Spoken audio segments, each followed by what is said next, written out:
माननीय उपबाचस्पति महोदय आज विरोध दल पक्षर जो राज्य में बेकारी समस्या वृद्धि आउ खाली पड़ी शह शह पदवी पूरण नहवा कथा को ए गृह में उद्वेग प्रकाश करिसेंती।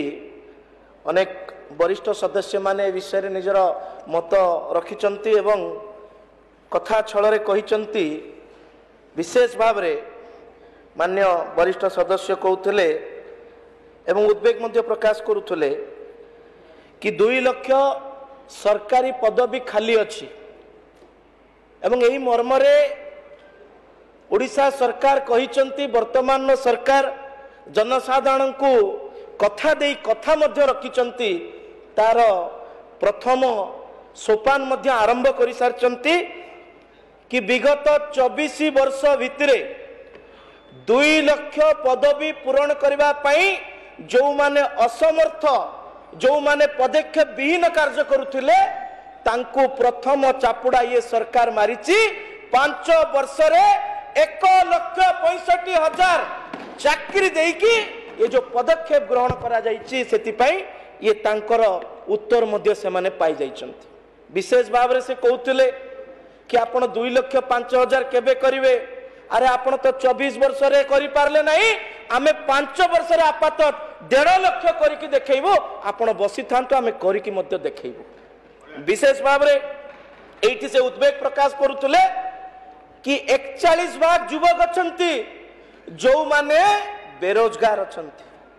मुटिके आज्ञा महोदय ये कथा को देखला बेल को मते भी टिके केंती केंती लागुची आज्ञा। अष्टम आश्चर्य कथा से एठी कहि देले कोन पई ना विगत सरकार युवक मान को स्वावलंबी करबा पई युवक मान को आत्मनिर्भर करबा पई बिजु युव वाहिनी करथिले। युवक मान को पई नुआ ओ कार्यक्रम करथिले। बिजु युव वाहिनी नुआ ओपरे युवक बेकार रही जिवे मोते एटा कहीं विश्वास हो नहीं। तेणु मु तांको पचारिया को चाहूची जदि 41 भाग युवक बेकार थिले अछंती जदि 41 भाग युवक एबे भी रोजगार बाहर अछंती ताले बिजु युव वाहिनी कोन करथुला नुआ ओ कोन करथुला। सरकारी तहबिल को राजनैतिक उद्देश्य रे व्यवहार करबा और युवक मान को प्रतारित करिवार जदि के मुकुट पिंदिची से होची बिजु जनता दल सरकार। एक कथा से स्वीकार करबा दरकार। एवं से मंत्री महोदय को कहउतले कि मंत्री महोदय अर्ध सत्य कहउचंती। मु टिके तांको पूर्ण सत्य कहि दउची। पूर्ण सत्य होची कि जातीय हार ठू ओडिसा रो बेकारी हार अधिक और एटा हमको छाती रे मानि नबा को पड़िबो कि 24 वर्ष भितरे एटा आपण माने हमको उत्तराधिकारी स्वरूप ए कथा को देइचंती। एटा आमे माध्य मानि नउचे आपण मध्य मानि नउचे।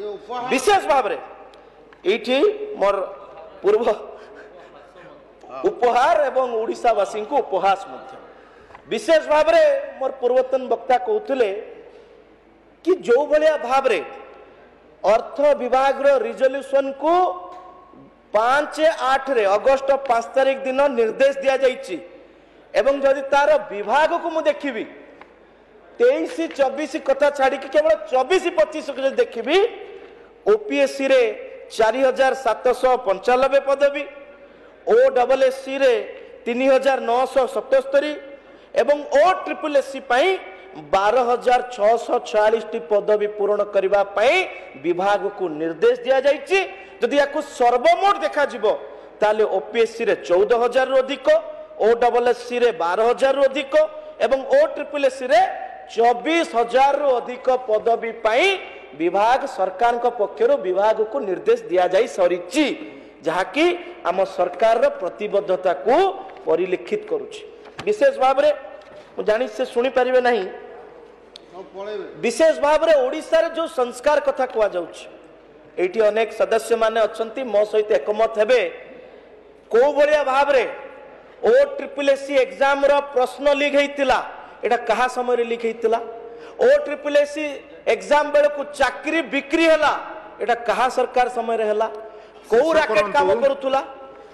विशेष भाव रे मु तां कहिबा को चाहूची कि आम सरकार साधारण ओडिया लोकंकर आस्पिरेशन को पूरण करबा पई प्रतिबद्धता मध्य देखाउचंती। आ विशेष भाव रे आमे जो 21 प्रोमिसेस भितरु फर्स्ट प्रोमिस बोली आमे कहूचु कि 1.5 लाख सरकारी पदवी पूरण करिवो और ताहा करी कि देखेबो तेनु ये जो आगत करा जायछि नोटिस को अनाग्रह करा जाउ। विभूति भूषण प्रधान।